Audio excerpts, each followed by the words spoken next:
प्रिय छात्रों नमस्कार। यदि आप भी इस वर्ष नवोदय विद्यालय के पेपर की तैयारी कर रहे हैं तो फिर आप इस वीडियो को पूरा देखिए, क्योंकि आज के इस वीडियो में हम आप सबके लिए लेकर के आए हैं एक नवोदय विद्यालय का काफ़ी ही महत्वपूर्ण पेपर, जो कि आपके पेपर में हर साल पूछता है। इस साल भी ऐसा ही पूछेगा, इसलिए आपको इस वीडियो को पूरा देखना है। और जो भी प्रश्न आपको समझ में नहीं आता है वह आप हमसे कमेंट में पूछ सकते हैं। तो छात्रों चलिए बिना देरी के वीडियो को स्टार्ट करते हैं और इन प्रश्नों को सॉल्व करना शुरू करते हैं। छात्रों नवोदय विद्यालय के पेपर में सबसे पहले आपका आएगा खंड 1, ठीक है। तो ये जो आपका पेपर खंड 1 में जो रहेगा वह आपका मानसिक योग्यता परीक्षण का प्रश्न रहेगा। तो मानसिक योग्यता परीक्षण के जो प्रश्न रहेंगे वह टोटल आपके 40 प्रश्न रहेंगे, ठीक है। तो ये आपका खंड 1 से लेकर के खंड 10 तक रहेगा 40 प्रश्न, ठीक है। तो इस 40 प्रश्नों को यदि आप सोल्व कर लेते हैं, खंड पहले से लेकर के खंड 10 तक के 40 प्रश्नों को सोल्व कर लेते हैं, यानी कि मानसिक योग्यता परीक्षण के 40 प्रश्नों को यदि आप सोल्व कर लेते हैं तो आपके 60 नंबर फिक्स हो जाते हैं। इसलिए छात्रों इन महत्वपूर्ण प्रश्नों को आपको छोड़ना नहीं है, क्योंकि हर साल पेपर में आपके जो कि पूछता रहता है।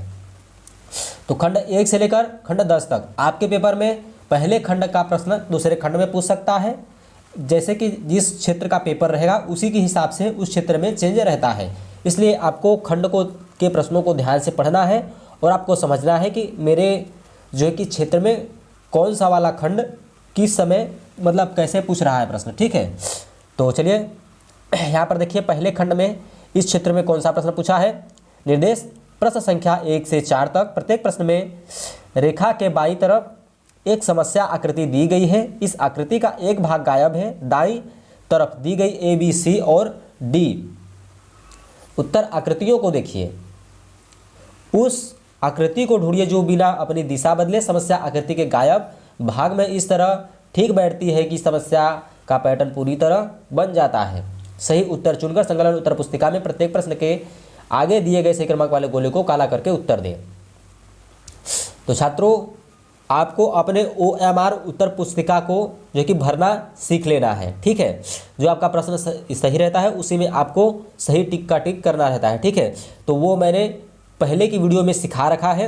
यदि आपने नहीं सीखा है तो उस वीडियो को देख लीजिए और इसे भी देख लीजिए, इसमें भी हम आपको समझा देंगे, ठीक है। तो चलिए यहाँ पर हमने एक OMR उत्तर पुस्तिका भी लिया है, आपको हम समझाते हुए चलेंगे, ठीक है। तो चलिए ये है आपका OMR उत्तर पुस्तिका। यहाँ पे प्रश्न नंबर पहला है। तो प्रश्न नंबर पहले में जो है कि आपका समस्या आकृति है। यहाँ पर ये जो समस्या आकृति दिया हुआ है इसमें आपके 1, 2, 3 भाग हैं। जिस प्रकार से प्रश्न में पूछा था इसका चौथा भाग गायब है, ठीक है। 3 भाग है, इसका 1 भाग गायब है, तो ये इसका चौथा भाग गायब है। तो वह चौथा भाग किस में है, इस ए वाले में है या फिर इस बी वाले में है या फिर इस सी वाले में है या फिर इस डी वाले में है। वही आपको OMR उत्तर पुस्तिका में बताना है कि कौन सा इसको पूरा करेगा। तो पहले का जो पूरा करेगा वह हमारा बी वाला पूरा करेगा। कैसे, तो यहाँ पर देखिए जो चित्र बना हुआ है वही चित्र यहाँ पर भी बना हुआ है, लेकिन ये इस साइड से बना हुआ है, ठीक है। तो यहाँ पे देखिए जो चित्र बना हुआ है वह इस साइड से बना हुआ है, इसको पूरा करते हुए वह इस साइड से बनेगा, ठीक है। तो वैसा चित्र केवल बी में है, इसलिए बी वाला आपका बिल्कुल सही होगा। क्लियर हो गया। तो अब इसको OMR उत्तर पुस्तिका में कैसे भरना है चलिए वो अभी हम आपको समझा दे रहे हैं। तो यहाँ पर OMR उत्तर पुस्तिका का प्रश्न नंबर पहला है। तो ये हमारा प्रश्न नंबर पहला है। तो पहले का जो आपका सही रहता है उसी को आपको इस प्रकार से काला करना रहता है। जैसे मैंने इस प्रश्न को डी में काला कर रखा है, ठीक है। तो ऐसे ही काला आपको बी में करना है। क्लियर। चलिए अब हम चलते हैं प्रश्नों की तरफ, क्योंकि आपने OMR उत्तर पुस्तिका को जो है कि समझ लिया है। और OMR उत्तर पुस्तिका में नाम कैसे लिखना है, रोल नंबर कैसे भरना है, तो सारा कुछ यदि आप देखना चाहते हैं तो पेपर के 1 सप्ताह पूर्व ही आपको ये सब समझा दिया जाएगा। अभी के टाइम पर आप केवल अच्छे से रिवीजन करिए। प्रश्न नंबर दूसरा, इसका भाग कौन सा है, ए में है, बी में है, सी में है या फिर डी में है। तो इसका जो भाग गायब है वह हमारा सी में गायब है, ठीक है। ये वाला आपका बिल्कुल सही होगा। क्यों होगा वह भी समझ लीजिए। ये जो जीरो वाला भाग है कहाँ ऊपर की तरफ है, गुणा का चिन्ह इसके इस वाले साइड की तरफ है, ठीक है। तो इसमें देखिए ये इस साइड के हैं, ये भी इस साइड को है, ठीक है। इसमें भी देखिए इस साइड को है, तो इस साइड वाला हमें आकृति चाहिए, तो वह हमारा इसमें है, सी में है। क्लियर हो गया। चलिए आगे चलते हैं। प्रश्न नंबर 3। तो ये जो तीसरा है इसका कौन सा सही होगा? तो यहाँ पर देखिए प्लस का चिन्ह, यहाँ पर भी प्लस का चिन्ह। इसमें देखिए एक वृत्त बना हुआ है, इस छोटे से वृत्त के अंदर प्लस का चिन्ह बना हुआ है, वैसा आकृति इसमें देखिए है। सी में देखिए गुणा का चिन्ह है, इसलिए ये नहीं होगा, ये आपका बिल्कुल सही होगा। ठीक है, क्लियर हो गया। चलिए आगे के प्रश्न की तरफ चलते हैं। प्रश्न नंबर 4। तो इसका कौन सा सही होगा? तो प्रश्न नंबर यदि हम 4 की बात करें तो इसका जो सही होगा वह हमारा डी वाला बिल्कुल सही हो। क्लियर हो गया।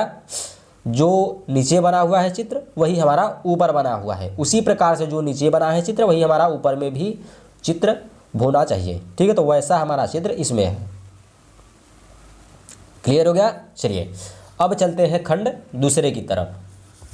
हमारा आ चुका है खंड दूसरा, तो इसके प्रश्नों को सोल्व करेंगे, पढ़ेंगे, फिर हम इसको सोल्व करेंगे। ठीक है, तो इसको प्रश्न को देखिए, इसके जो प्रश्न है इसको पहले आपको अच्छे से पढ़ लेना है, तभी आप इसको सोल्व कर पाएंगे।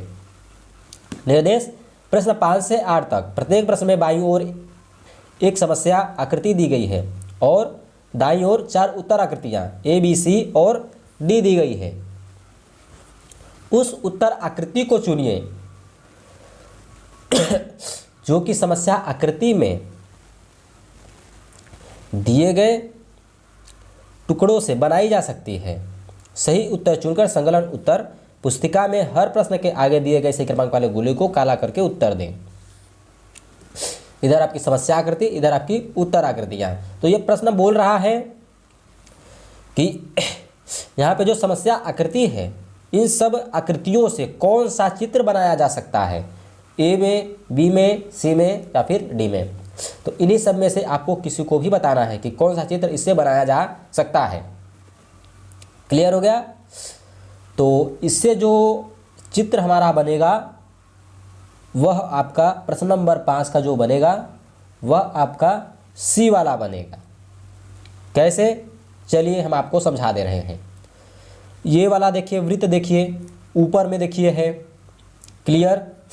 ये वाला चित्र यहाँ पर देखिए है और ये वाला चित्र इसके यहाँ पर है और ये चित्र इस साइड है।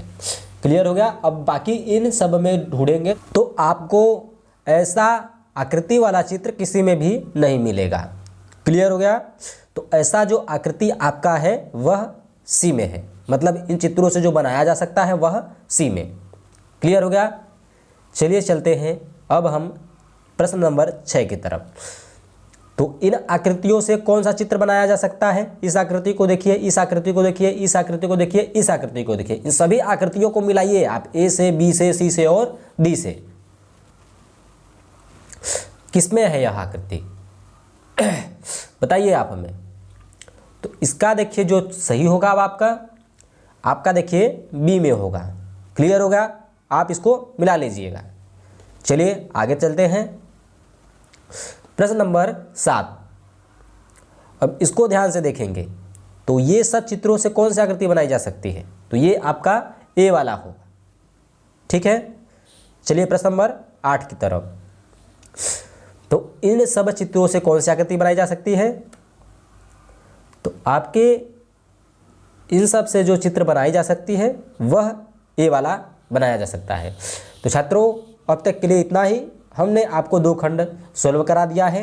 अब आपको आगे के खंड को देखने के लिए आप सब इस चैनल को सब्सक्राइब कर लीजिए और इस वीडियो को लाइक कर दीजिए और बेल नोटिफिकेशन ऑल पे सेलेक्ट कर लीजिए, जिससे कि हमारे दूसरी आने वाली वीडियो की नोटिफिकेशन आपको मिल सके और आप नवोदय विद्यालय की तैयारी काफ़ी ही अच्छे से कर सकें। तो चलिए अब तक के लिए इतना ही। मिलते हैं हम आपको नेक्स्ट वीडियो में। धन्यवाद।